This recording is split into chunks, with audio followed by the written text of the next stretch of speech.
Assalamualaikum. Waalaikumsalam warahmatullah pangersa Kang Gunawan.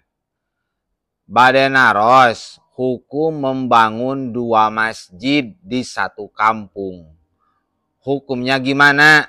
Tolong jawab pakai fiti. Jawabanana hayu urang tingali dina kitab Al-Jami li Ahkamil Quran karya Imam Al-Qurtubi.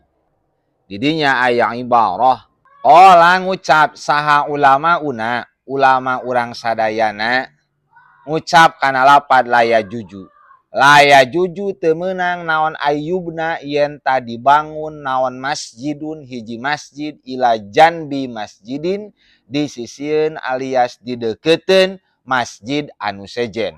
Jadi teu meunang ngabangun masjid di deukeuteun masjid anu sejen.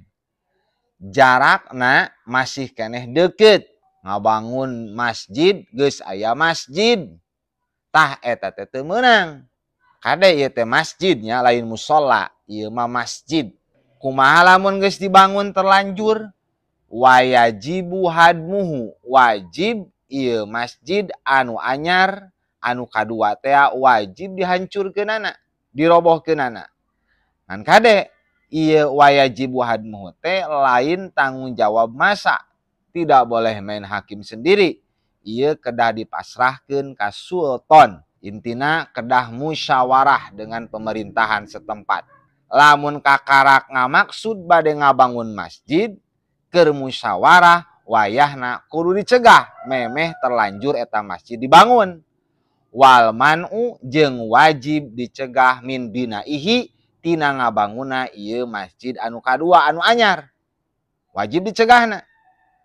Naon alasanana? Alasanana mah li allayan soripa, karena supaya yenta henteu mengkol saha ahlul masjidi penghuni masjid al awali anu pertama, supaya penghuni masjid anu pertama henteu berbelok salatna ka masjid anu anyar. Keur mah warga ngan sakitu-kituna atuh fayabqa syaghiron, masjid anu pertama jadi kosong. Tah ulah sampai terjadi kitu. Ieu teh urusan masjidnya, kade lain urusan musola. Musola mah hotel pagigir-gigir, malah gigireun hotel aya masjid, di jero hotel aya musola. Teu naon eta mah. Lain masjid. Ieu mah masjid. Jadi alasanana supaya penghuni masjid pertama henteu mengkol maleos ninggalkeun berjamaah, ninggalkeun ngamakmurkeun masjid nu pertama, lumpat kana masjid anu kadua anu anyar, kadituna masjid pertama jadi kosong. Illa antakuna al mahallatu kabirotan, kecuali tempatna eta teh gede, luas. Tempatna teh jarak tina masjid pertama kana masjid anu kadua cukup jauh. Falayakfi tulih henteu cukup ahlaha ka penghunina tempat anu gede, naon masjidun wahidun, masjid anu sahiji. Jarak tempuhna tina masjid anu kahiji ka masjid anu kadua teh cukup jauh, jeung deui masjid anu pertama eta geus pinuh, geus teu cukup menampung jamaah eta lembur anu gede teh.